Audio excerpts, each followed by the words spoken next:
Okay, 20,000 price பட்ஜெட்ல புதுசா வந்திருக்க டிவைஸ் தான் நமக்கு வந்து பார்த்தீங்கன்னா iQOO Z11X. ஸோ இந்த டிவைஸ்ல வந்து பார்த்தீங்கன்னா ஒரு சில விஷயம் நல்லா இருக்கு, பட் நிறைய விஷயம் வந்து நல்லாவே இல்லை. ஸோ இன்னைக்கு இந்த வீடியோவில் வந்து பார்த்தீங்கன்னா இந்த டிவைஸோட ஃபுல் ரிவ்யூ வந்து பார்த்துடலாம். ஓகே, இதான் இந்த iQOO Z11X வர பாக்ஸ். இங்கே நம்ம பாக்ஸ் ஓப்பன் பண்ணோம் அப்படின்னா உள்ள டிவைஸ் வந்து கொடுத்துருக்காங்க. அதுக்கப்புறம் நம்ம கேஸ் வந்து இருக்கு, டாக்குமெண்ட் வந்து இருக்கு, அதுக்கப்புறம் IMEI ஸ்டிக்கர் வந்து பார்த்தீங்கன்னா கொடுத்துருக்காங்க. 44 வாட்ஸ்க்கான சார்ஜ் அடாப்டர் வந்து கொடுத்துருக்காங்க. Type A to type C charger cable வந்து இருக்கு, தென் சிம் டூல் வந்து இருக்கு. ஸோ மற்றபடி பாக்ஸில் வரதும் இல்லை. ஓகே, நெக்ஸ்ட் இங்கே டிசைன் பொறுத்த வரைக்கும் இந்த டிவைஸ் நமக்கு 2 கலர் ஆப்ஷன் வந்து பார்த்தீங்கன்னா கிடைக்குது. ஒன்று க்ரீன், இன்னும் நமக்கு வந்து பார்த்தீங்கன்னா பிளாக் கலர் ஆப்ஷன். இப்போ நம்ம கிட்ட இருக்கிற இந்த க்ரீன் கலர் வந்து பாருங்க, டிசைன் பார்க்க சூப்பராகவே இருக்கு. இங்கே டிவைஸோட பேக் சைடில் வந்து பார்த்தீங்கன்னா பேட்டர்ன் லுக் மாதிரி ஆட் பண்ணியிருக்காங்க. அது பார்க்க நல்லாவே இருக்கு. இந்த டிவைஸோட பேக் சைடு நமக்கு வந்து டைனமிக் லைட் வந்து பார்த்தீங்கன்னா கொடுத்துருக்காங்க. இது உங்களுக்கு வேணும்னு ஆன் பண்ணி வச்சுக்கலாம், வேணாம் டைம் வந்து பார்த்தா ஆஃப் பண்ணிக்க முடியும். கஸ்டம் ஷெட்யூலுக்கான ஆப்ஷன்ஸும் வந்து கொடுத்துருக்காங்க. அந்த லைட்டோட பிரைட்னஸ் லெவல் நமக்கு எந்த அளவுக்கு இருக்கணும் அப்படின்னு சொல்லி கஸ்டமைஸ் பண்ணிக்க முடியும். இந்த லைட் நமக்கு வந்து இன்கமிங் கால் நோட்டிஃபிகேஷன் வரும்போது தென் மியூசிக் ஆன் பண்ணியிருக்கீங்க அப்படின்னா அந்த மாதிரி டைம் லைட் எரியும். உங்களுக்கு வேணா ஆஃப் பண்ணிக்க முடியும். தென் பில் குவாலிட்டி பொறுத்த வரைக்கும் back side and side frame ரெண்டுமே நம்ம பிளாஸ்டிக் பில் தான் யூஸ் பண்ணியிருக்காங்க. இங்கே டிவைஸோட திக்னஸும் அதிகமாக இருக்குது, வெயிட்டும் நமக்கு அது அதிகமாக இருக்குது. இங்கே திக்னஸ் பொறுத்த வரைக்கும் 8.4 mm திக்னஸ். தென் இங்கே வெயிட்டை பொறுத்த வரைக்கும் 227 கிராம் வெயிட் வந்து கொடுத்துருக்காங்க. தென் நீங்கள் நல்ல விஷயம் பார்த்தோம் அப்படின்னா IP69 வந்து பார்த்தா கொடுத்துருக்காங்க. ஸோ ஓவரால் இங்கே டிசைன் பொறுத்த வரைக்கும் ஓகே தான். நெக்ஸ்ட் இந்த டிவைஸோட பிளேஸ்மெண்ட் பொறுத்த வரைக்கும் டாப்பில் நம்ம மைக் வந்து கொடுத்துருக்காங்க. தென் லெஃப்ட் சைடில் நமக்கு வந்து சிம் ட்ரே வந்து இருக்குது. இதை நம்ம ஓப்பன் பண்ணி பார்த்தோம் அப்படின்னா 2 சிம் வந்து போட முடியும். மெமரி கார்டு சப்போர்ட் வந்து கிடையாது. தென் கீழே பாட்டமில் மைக் வந்து இருக்குது. தென் அது கீழே USB வந்து இருக்குது. இது டைப் C 2.0. தென் அது பக்கத்தில் ஸ்பீக்கர் வந்து கொடுத்துருக்காங்க. ரைட் சைடு நமக்கு வந்து வால்யூம் பட்டன் வந்து இருக்குது. அது கீழே பவர் பட்டன் வந்து கொடுத்துருக்காங்க. ஸோ இந்த டிவைஸ் நமக்கு ஒரு LCD பேனல்ன்றதுனால side mount fingerprint sensor வந்து கொடுத்துருக்காங்க.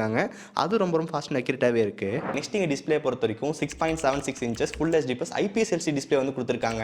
நம்ம 20,000 கொடுத்து ஒரு டிவைஸ் வாங்குறோம், அந்த டிவைஸில் வந்து AMOLED டிஸ்பிளேன்றது கண்டிப்பாக தான் கொஞ்சம் பெட்டராக இருந்திருக்கும். இங்கே நம்ம வந்து LCD டிஸ்பிளே தான் வந்து கொடுத்துருக்காங்க.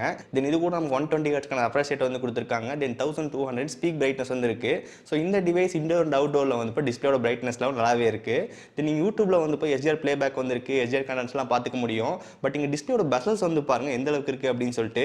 நமக்கு மேலேயும் கீழே வந்து பார்த்தீங்கன்னா தெரியும், இந்த பிளாக் பார்ஸ் வந்து பார்த்தா கொஞ்சம் ஜாஸ்தியாகவே இருக்குது. அதுக்கப்புறம் இந்த டிவைஸோட ஸ்பீக்கர் குவாலிட்டி வந்து பார்த்தா ரொம்ப மோசமாக வந்து இருக்குது. ஸோ இந்த டிவைஸில் வந்து டியூவல் சீரிஸ் ஸ்பீக்கர் வந்து கொடுத்துருக்காங்க. இங்கே நம்ம 100% வால்யூம் வச்சு கேட்கும்போது சவுண்ட் அவுட்புட் ரொம்ப கம்மியாக தான் வந்து கேட்குது. இங்கே நம்ம 400% இன்க்ரீஸ் ஆகும்போது வந்து பார்த்தா வால்யூம் இன்க்ரீஸ் ஆகுது. ஆனால் வந்து பார்த்தீங்கன்னா அந்த சவுண்டில் வந்து டீட்டெயில் எதுவுமே வந்து பார்த்தா கிடையாது. ஸோ ஸ்பீக்கரும் வந்து பார்த்தா நல்லாவே இல்லை.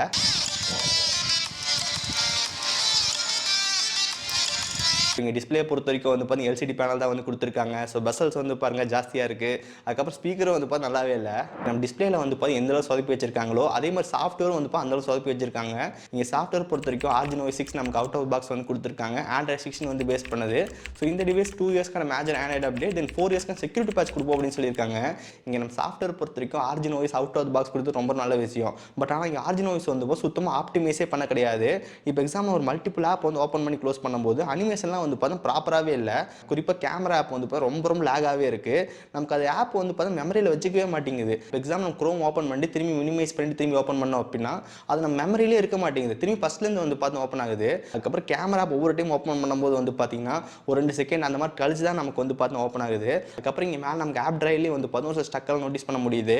இங்கே நம்ம சாஃப்ட்வேர் பொறுத்த வரைக்கும் வந்து சுத்தமாக ஆப்டிமைஸே பண்ணல. யூஸ் பண்ணுறதுக்கு நல்லாவே இல்லை. நமக்கு ஒரு 10,000 ஃபோன் யூஸ் பண்ண எப்படி இருக்குமோ அந்த அளவுக்கு தான் நமக்கு ஒரு பர்ஃபார்மன்ஸ் கிடைக்கிற மாதிரி இருக்குது. ஸோ இங்கே Arduino ஏதாவது அப்டேட் கொடுத்து சரி பண்ணாங்க அப்படின்னா கொஞ்சம் பெட்டராக இருக்கும். நெக்ஸ்ட் இங்கே பேட்டரி பொறுத்த வரைக்கும் 7600 mAh பேட்டரி வந்து கொடுத்துருக்காங்க. 44 வாட்ஸ்க்கான ஃபாஸ்ட் சார்ஜிங் சப்போர்ட் வந்து இருக்குது. இங்கே சார்ஜர் அடாப்டர் நமக்கு வந்து பாக்ஸ்லேயே வந்து கொடுத்துட்றாங்க. ஸோ இந்த டிவைஸோட சார்ஜிங் ஸ்பீட் பொறுத்த வரைக்கும் நம்ம 30 மினிட்ஸில் வந்து 32% ஏறிச்சு. தென் 1 ஹவரில் வந்து 62% வந்து பார்த்தினாச்சு. தென் ஃபைனலாக 100% சார்ஜ் ஃபில் ஆகிறதுக்கு வந்து பார்த்தீங்கன்னா 1 மணி நேரம் 40 நிமிஷம் அந்தளவுக்கு வந்து பார்த்தீங்கன்னா ஆகுது. ஸோ இந்த டிவைஸில் பேட்டரி பேக்கப் பொறுத்த வரைக்கும் ரொம்ப சூப்பராகவே இருந்துச்சு. நான் இங்கே பிரைட்னஸ் பொறுத்த வரைக்கும் 90% வச்சு கொஞ்சம் ஹெவியாகவே யூஸ் பண்ணேன். நான் மார்னிங் வந்து 100% சார்ஜ் போட்டு தென் நைட் டைம் எனக்கு பார்க்கும்போது வந்து பார்த்தீங்கன்னா என்னோட யூசேஜுக்கு வந்து ஒரு 7 மணி நேரம் 4 நிமிஷம் கிட்ட வந்து பார்த்தா வந்துச்சு. இன்னும் எனக்கு 20%க்கான பேட்டரி வந்து பார்த்தா இருந்துச்சு. நான் இங்கே வேணும் கொஞ்சம் ஹெவி யூஸ் பண்ணும்போதே நமக்கு இந்த அளவுக்கு வந்து பார்த்தா கிடச்சிருக்கு. நீ கொஞ்சம் கேஷுவலாக யூசேஜ் பண்ணும்போது வந்து பார்த்தா 12லேருந்து 13 மணி நேரத்துக்கான பேட்டரி லைஃப் கிடைக்க சான்ஸ் அதிகமாகவே இருக்குது. ஸோ பேட்டரி பேக்கப் இங்கே குறை சொல்கிறதுக்கு எதுவுமே இல்லை, சூப்பராக வந்துருக்கு. நெக்ஸ்ட் இங்கே ப்ராசர் பொறுத்த வரைக்கும் MediaTek Dimensity 7400 டர்போ வந்து பார்த்தா கொடுத்துருக்காங்க. தென் இது கூட நமக்கு LPDDR4X RAM வந்து கொடுத்துருக்காங்க. UFS 3.1 வந்து இருக்குது. ஸோ இந்த டிவைஸோட ஆண்ட்ராய்டு ஸ்கோர் செக் பண்ணும்போது உண்மையிலேயே 9 lakhs ஸ்கோர் வந்து பார்த்தீங்கன்னா கிடச்சி. தென் CPU த்ராட்லிங் டெஸ்ட்லாம் 78% ஸ்டெபிலிட்டி வந்து பார்த்தீங்கன்னா கிடச்சி.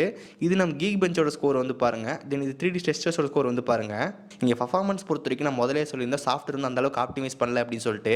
சாஃப்ட்வேரோட ஆப்டிமைசேஷன் நல்லா இல்லாதனால நம்ம ஆப் ஓப்பன் பண்ணி க்ளோஸ் பண்ணும்போது அனிமேஷன்லாம் வந்து அந்தளவுக்கு நல்லாவே இல்லை. ஒரு ஆப் ஓப்பன் பண்ணி க்ளோஸ் பண்ணி திரும்பி ஓப்பன் பண்ணோம் அப்படின்னா மறுபடியும் ஃபஸ்ட்லேருந்து வந்து பார்த்து ஓப்பன் ஆகுது. இந்த டிவைஸ் எனக்கு யூஸ் பண்ணும்போது சுத்தமாக பிடிக்கவே இல்லை. அதுக்கப்புறம் இன்னொரு முக்கியமான விஷயம், இங்கே BGMI நம்ம 60 FPS விளாட முடியுது. இங்கே 60 FPS கேம் பிளே நல்லா தான் இருந்துச்சு. பட் இருந்தாலும் 90 FPS கொடுத்துருந்தா பெட்டராக இருந்திருக்கும். இப்போதைக்கு 60 FPS விளாட முடியுது. இங்கே பர்ஃபார்மன்ஸ் பொறுத்த வரைக்கும் ஆர்ஜின் வாய்ஸ் நமக்கு அந்தளவுக்கு ஆப்டிமைஸ் இல்லாதனால இங்கே டிவைஸ் யூஸ் பண்ணுறதுக்கு ரொம்ப ரொம்ப மோசமாக இருக்குது. நெக்ஸ்ட் இங்கே நெட்வொர்க் கனெக்டிவிட்டி பொறுத்த வரைக்கும் 5G நல்லா சூப்பராக வந்து பார்த்தா கிடச்சி. நம்ம ஒரு சில இடத்துலலாம் போனோம் அப்படின்னா 5G சுத்தமாக கிடைக்காது. பட் அங்கேயும் இந்த டிவைஸில் 5G நல்லா சூப்பராக கிடச்சிச்சு. இது கூட ப்ளூடூத் 5.4 வந்துருக்கு, Wi-Fi 6 வந்து கொடுத்துருக்காங்க. NFC இந்த டிவைஸில் இல்லை. நெக்ஸ்ட் இங்கே கேமரா பொறுத்த வரைக்கும் பேக்கில் டுவல் கேமரா வந்து கொடுத்துருக்காங்க. 50 மெகாபிக்சலுக்கான மெயின் கேமரா, ஒரு 2 மெகாபிக்சலுக்கான பொக்கே சென்சார் வந்து கொடுத்துருக்காங்க.